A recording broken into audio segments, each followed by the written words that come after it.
en ce moment. Ça a l'air tout simple à dire, n'est-ce pas? Sauf qu'en anglais, pour parler de ce qui se passe là, maintenant, il faut un outil bien spécifique. Et c'est justement cet outil, le fameux présent continu, qu'on va décortiquer ensemble aujourd'hui. L'objectif, qu'on puisse décrire le monde en pleine action, avec fluidité et, avec confiance. Alors voici notre programme. On va d'abord comprendre pourquoi c'est un temps fait pour l'action. Ensuite, on verra comment le construire, pas à pas. On jettera un œil aux détails de l'orthographe, c'est important, puis on explorera les 4 situations clés où il faut absolument l'utiliser. Et enfin, le plus important peut-être, on verra quand il faut l'éviter. C'est parti ? Tout part de cette question finalement. Comment est-ce qu'on fait en anglais pour capturer une action en plein déroulement ? La réponse est un temps qui est spécialement conçu pour ça, pour décrire ce qui est en cours, ce qui est temporaire, ce qui se passe sous nos yeux. Ok, première étape, il faut d'abord saisir l'esprit de ce temps. Le présent continu, c'est pas juste une règle de grammaire barbante, non, c'est une manière de voir les choses. C'est le temps du mouvement, de l'action, du changement. Voilà la définition officielle.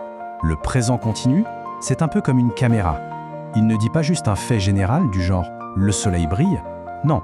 Il zoome sur un moment précis. Le soleil est en train de briller.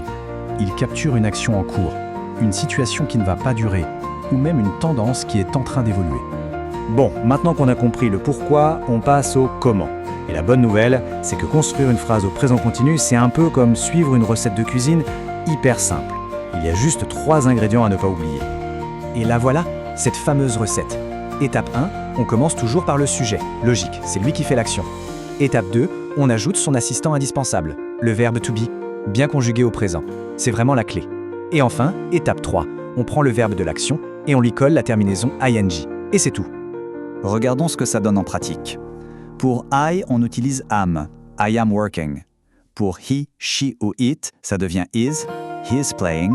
Et pour you, we ou they, c'est are qui entre en scène, they are running.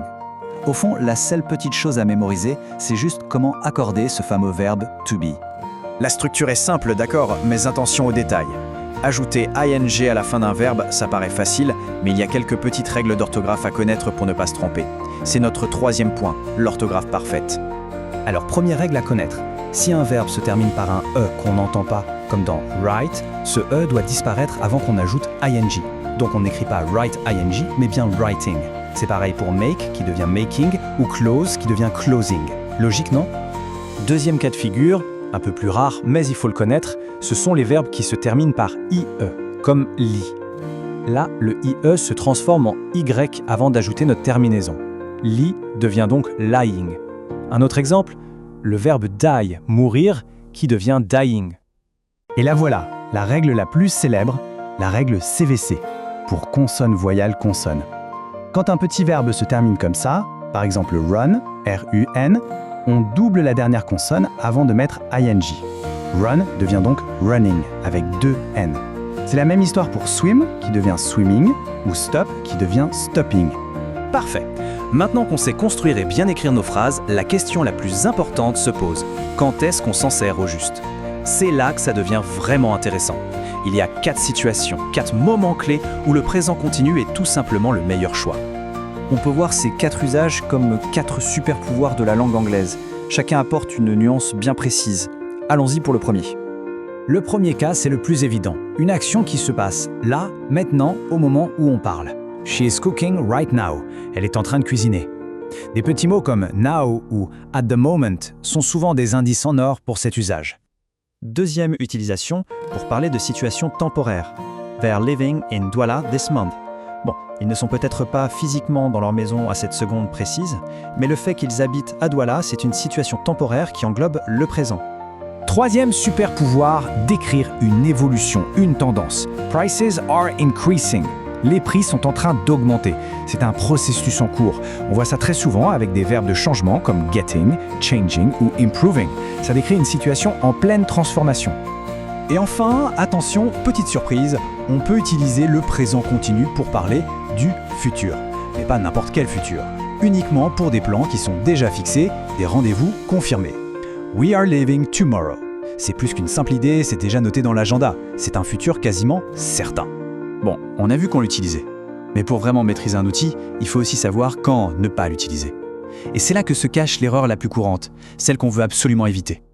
Voici l'erreur à ne jamais faire. On ne dira jamais « I am knowing. Mais pourquoi?